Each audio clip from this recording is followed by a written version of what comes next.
Welcome to Season 5 of John McGivern's Main Streets. This is the podcast that takes you behind the scenes of your favorite TV show. Now it's time to get the inside scoop of this week's episode with your hosts, John and Emmy, Main Street's producer and director Lois Maurer, and this week's content producer. This is John McGivern's Main Streets podcast. We're talking about St. Joseph and Benton Harbor, Michigan. We're here with me. I'm John McGivern. This is Lois. Hello. Our producer. And Emmy, my co-host. Hi, Emmy. Hi, John. And Ken. Ken is the producer of this episode. Hey, Ken. Hello. St. Joseph and Benton Harbor, Michigan. I have to be honest, I knew nothing about either one of these communities when we decided to do it. So obviously it wasn't my suggestion.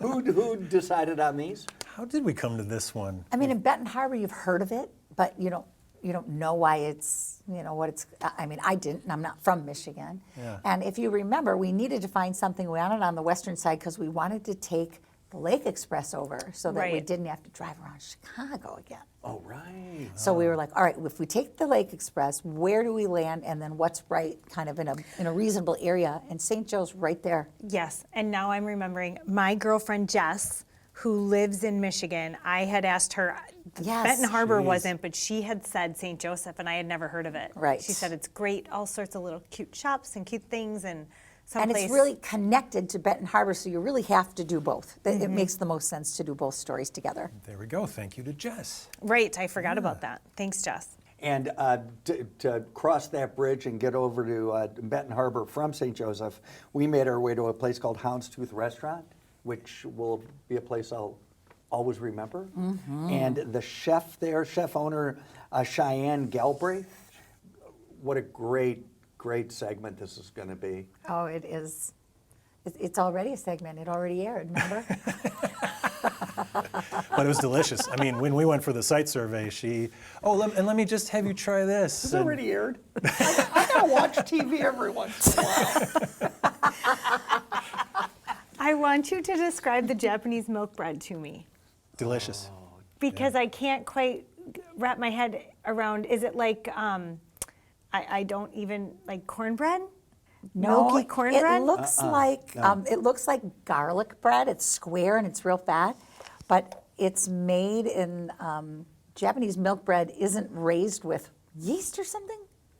All I know is that I got home from this place talking to Steve, my partner, about Japanese milk bread, and now Steve makes it at home.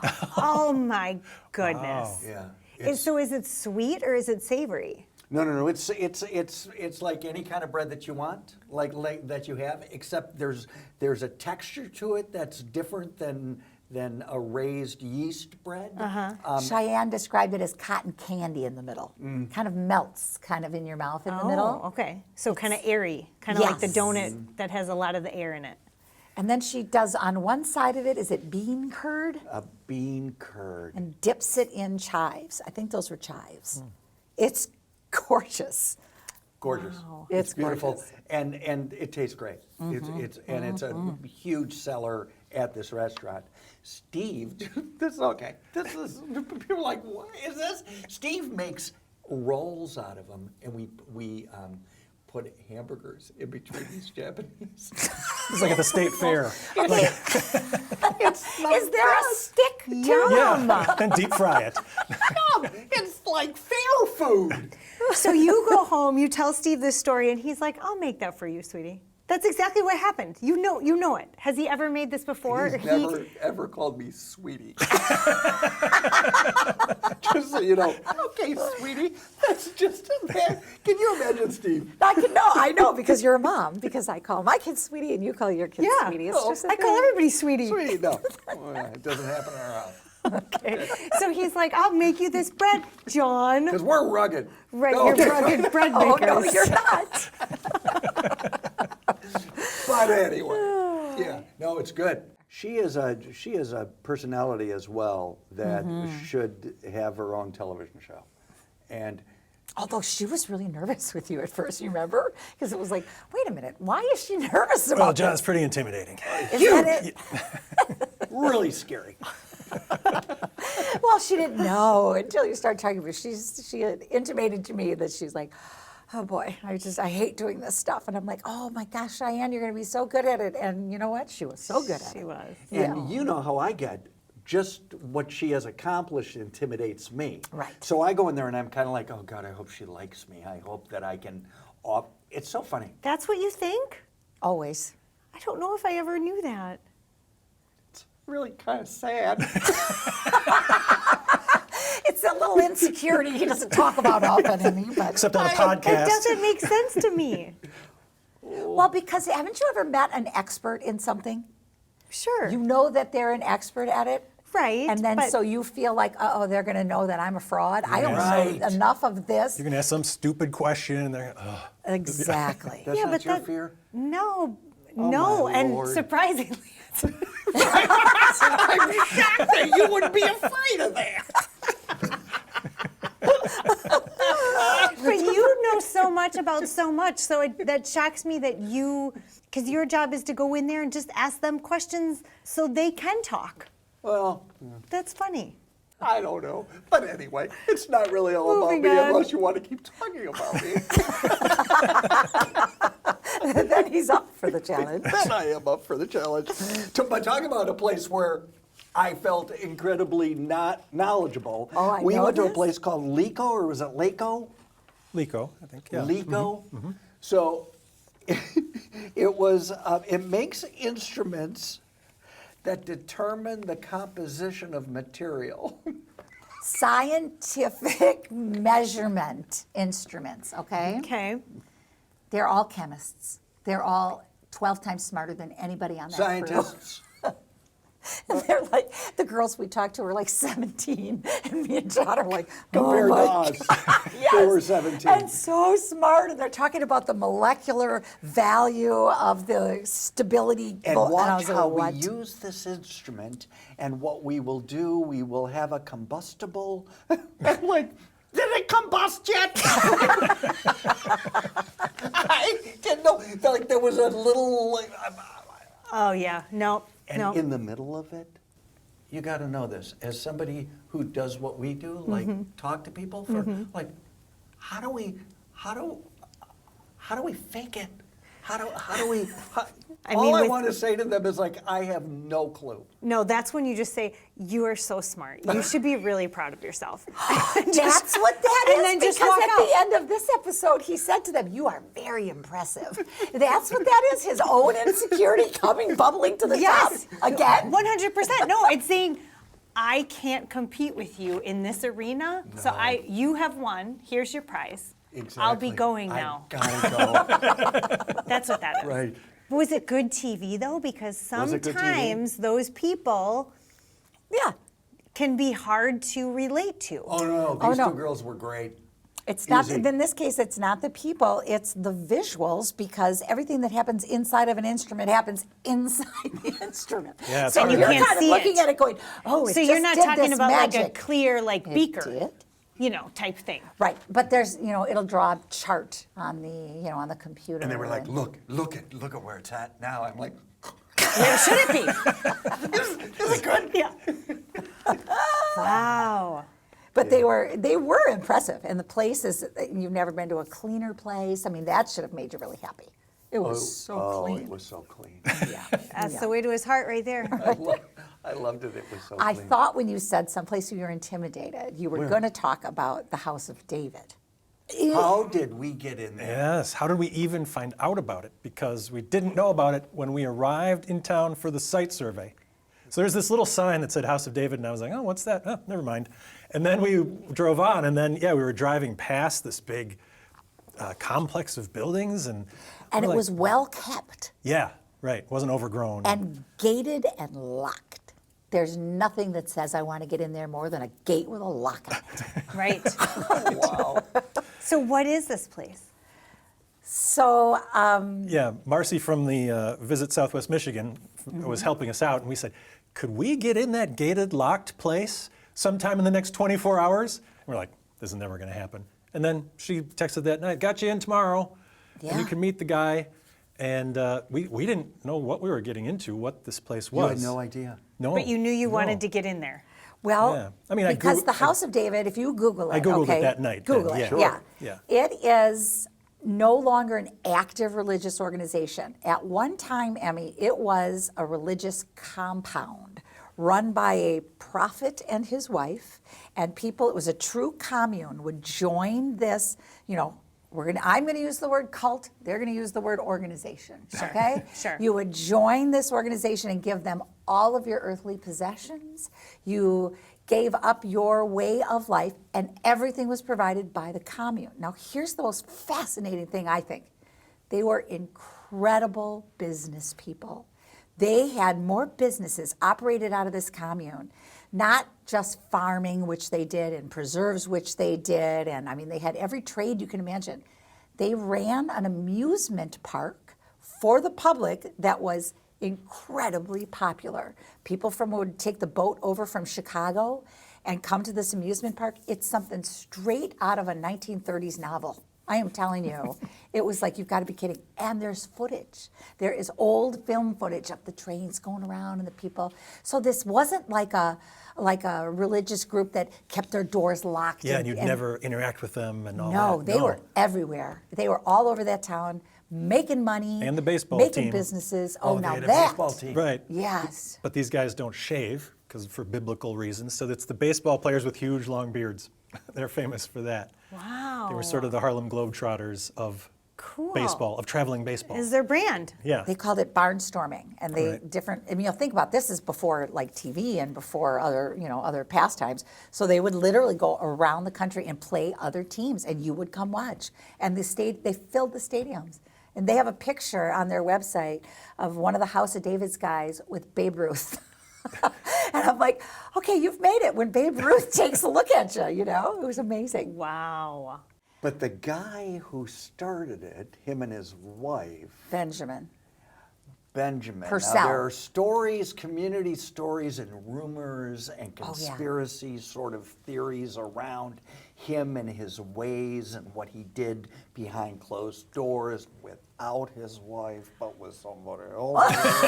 But can I tell you, there was a zillion rumors, but the guy who runs the place now, who is not a member of the organization, he is an archivist and he's a preservationist, and he is creating a museum now because they have so much on property yet. And he will tell you there were more misconceptions about the religion than there Yeah. probably were, Yeah. true knowledge out there. But part of it was celibacy.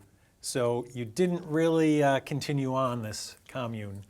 People would have to join to keep it going. You weren't going to have kids and generations of this. Right. So that's one reason And the you numbers just Right, remember, dwindled. but you didn't Sure. need to, because this religion believed that they were the last remnant, which meant that Jesus was going to come, and when he came to them, he would take them all directly to heaven. And they didn't want to have generations down meant that you didn't believe that. If you meant you had to Yeah. build a future, then that meant you didn't have enough faith. So that's why they were all celibate. And the last person in that religion died in 2020. That's a long time for that to go on. Wow. 100 years. Yeah. We went to Main Street, St. Joseph. There's a variety store. Do you know what a 5 and 10 is, Emmy? It's like a dime store. Dime Right. store, Yeah. like Ben The dime Franklin. store? Yeah. Mm-hmm. That's what this was and always has been. And we talked to the owners, who were a younger couple. And they have a kid who's also of business age. And I thought to myself, wow, that's your kid. But And, yeah. their their kid father. was leaving Oh, yeah. to go to the second variety store that they had. It's a grandfather. His grandfather owns it. Yeah, the first Right. generation, the parents of the people you talked to. So it was the grandfather and then the people who had the store in St. Joe, Which is her family. Right. her dad. family, and Yes. then their son was going to take over for the grandfather in another community in Indiana, right? Yeah. And as you walk around that store, you think to yourself, what don't they have? And why do they have that? Everything, variety. Everything. And kind of perfect for a community of that size and a beach community, summer community. It's like everybody goes there. Right. You forgot The your staples. You forgot your towel or your sunglasses. And boom, this Right. is the place. Right. And he said the busiest aisle on a rainy day, the puzzle aisle. They sell more I puzzles. thought you were going to say umbrellas. Nope, I guess they all just stay home and puzzle because they have a zillion puzzles in there. I love a good puzzle. And the old flooring, creaky wooden floor that has been there forever, and they've kept it up through the years, was really Yeah. appealing. Reminiscent. Yeah, Yeah, it's a very, very reminiscent kind of place. it was good. We had fun at the Water Street Glassworks. Yes. We Iron created Water art, Street you and I. Yes. We did. Your art was, I would say, a little More substantial? Sizable than mine. Right. Mine is on my desk, What my did you home create? office. Well, it's like what, a paperweight. But it's beautiful in all the colors. But you worked just as long, just as hard on your Bead. Single bead. single bead necklace. And it got done and it was like, where is it? It's right, it's right She put here. it on a string, and I put it around my neck, and it was like, wow, maybe you should continue. One bead. That was cool to see all of the young kids in there. Oh, yeah. And like the kids teaching the next kids. I mean, it was just a really cool concept, and that woman really knows her stuff. Yeah. You know, I liked that place a lot. Wait, but weren't they connected to a school? Or was it a I think it's a after summer- school Yeah, they have program. like after school Summer. program. Yeah, for yes. teenagers? Yeah. Yeah. And you good. sign up and you kind of go to camp like you do any other kind of camp. And, you know, they learn all this art. And they were incredibly welcoming to us. And I don't understand why people let you guys play with fire the way they do. I know. I mean, you have a torch this far from your nose, John, an inch from your nose. Emmy, you're with a hot molten thing of glass. And you've never done it before. And they're like, here, hold this. I know. What are they thinking? That was fun, though. That was very fun. Yeah. We got a lot of sand in our shoes being out on, was it Silver Beach? Silver Beach. Yes, Isn't that the was lighthouse fun. gorgeous in the background? We did a lot of walking down there. Yeah. Just It really think of is that back in the day when the carousel was there. It was like a big amusement park right on the lake Yes, right there. with the big dance hall. Yeah. Yep. Yeah, You can that still was the feel it when thing. you walk around. And a yeah. boxing ring and That's yeah, right, the all boxing kinds of ring. things. Yeah, rides, Ferris wheel. Right. All the things you used to go do on a Saturday night. That's where from the top to the bottom of the bluff, there's a staircase and they paint Yep. the fronts of the stairs every year into something different. And so when you're standing at the bottom looking up, you can see all of the art. And when you're standing from the top looking down, you have no idea that it's there. But it's a major thoroughfare. People are coming up and down those stairs. And I know. of course, that's where I wanted to shoot the open. Of course it is. Yeah. Because you have, and then you can't get it out of your head that, you know, there's no change in your mind, Lois. And we got it done, didn't we, John? Did the Amtrak come while you're trying to shoot? Because it's about 4 feet from where Right. you probably where the camera is. No, Yeah. the train wasn't a problem. Yeah. It was just the people coming down the steps Sure. or going up the steps or Yep. going around the steps or coming through and then, oh yeah! It's like, oh my God, what are we doing here? And you know, there's going to be a break. You just have to wait for it. But patience is not one of my friend's long suits. What friend? You are the That's friend. the one it's come to now. Oh, Oh okay. no. And can we give credit to our Milwaukee Public Market for giving inspiration to the market? The gentleman Yeah. helped me out with The guy this tent. the guy who set that all up, he came to the Milwaukee Public Market to check it out and was inspired by that. To put a market in this old car dealership, and dealership. it was an office for a while. That sounds really boring compared to what it is now. And it is beautiful. I mean, they have it, Yeah. remember the little like grocery store section where it's like just a few little things you need and then you walk over, it's like all the bracelets, just But it's also that place that the small like restaurateurs in there who used to have the food truck who are now in there, like Dad's Farm is in there, and we Yes. talked to her. That's the kind of place a food market is, or you know, public market is great for. And they've got some really good tenants in there. The cheese lady, I could have spent all day at the cheese lady. yes, the cheese lady, that's right. Yeah. And the sandwiches we got, So good. weren't they good? So Yeah, good. in fact, we ate there twice. See, we're kind of creatures of what we love. We're like, oh, I'm just going back to Dad's Farm. So That's right. We ate there twice at that market, but then we found, Then we went to Happy Poochie. so Poochie, Happy Poochie, is it what, the woman who owns it, that's what he calls his wife? Happy It's- Poochie? Right, Richard. Richard. It's Rich. it's their grandson, it's their grandchild, calls Grandma Poochie. Oh. Yeah. okay, I knew. I don't thought it know, was if like I a had- pet name for the husband and wife. Right. Hi, Poochie. Right. It sounds like that. I think if my grandson called me Poochie, I'd say, call me Grandma. Yeah. Let's G-rate this a little Because bit. Poochie means kind of chunky, doesn't it? Well, Richard even said, I'm talking about Poochie as her, not, and it's more of a this kind of pooch, and he pointed to his stomach. He's like, this kind of pooch, get it? Your pooch is happy because you're filling it with good food. Oh, see how it works? Yeah. But Yep. pooch isn't a word that like I'm familiar with. You aren't pooch? Yeah, For a stomach? I thought that was like a pouch. Isn't that your pouch? Like a kangaroo? Happy Poochie.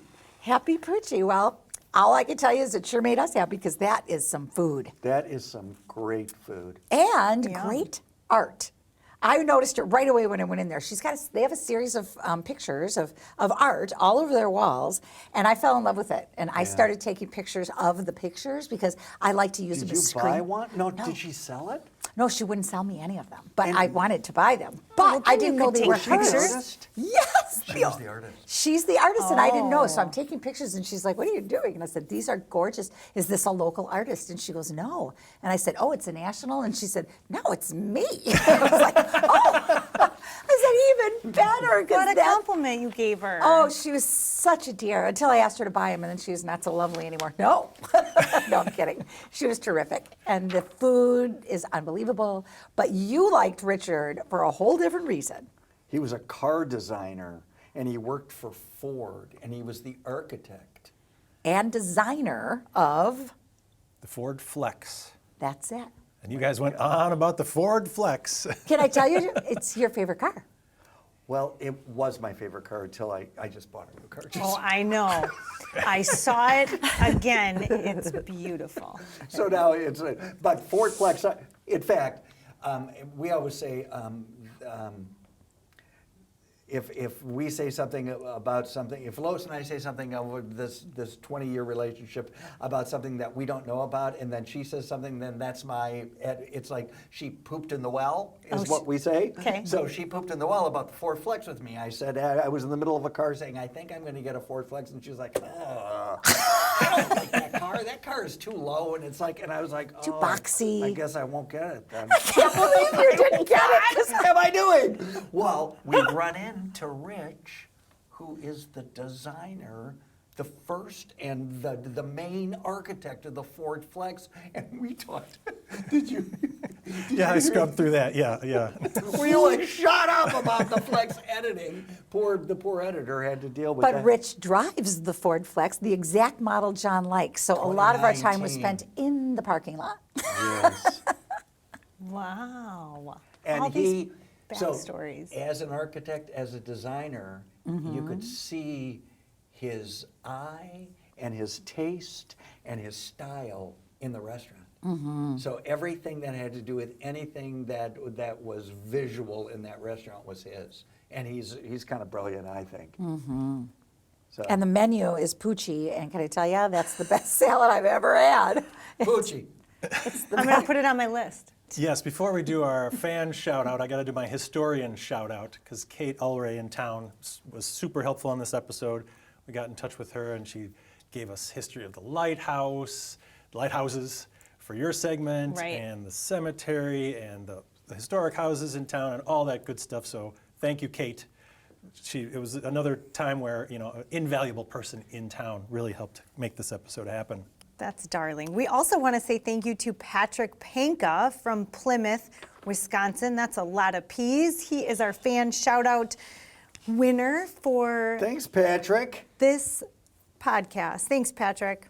That was St. Joseph and Benton Harbor, Michigan. Our Michigan episode for season 5. It was Loved it. a great episode. Thanks, you guys. Bye. Got it. Bye. Want to wear something that's going to support your favorite show? Shop at Main Street Store. Proceeds go to help us get next season into production, so come on, go shopping at mainstreets.tv.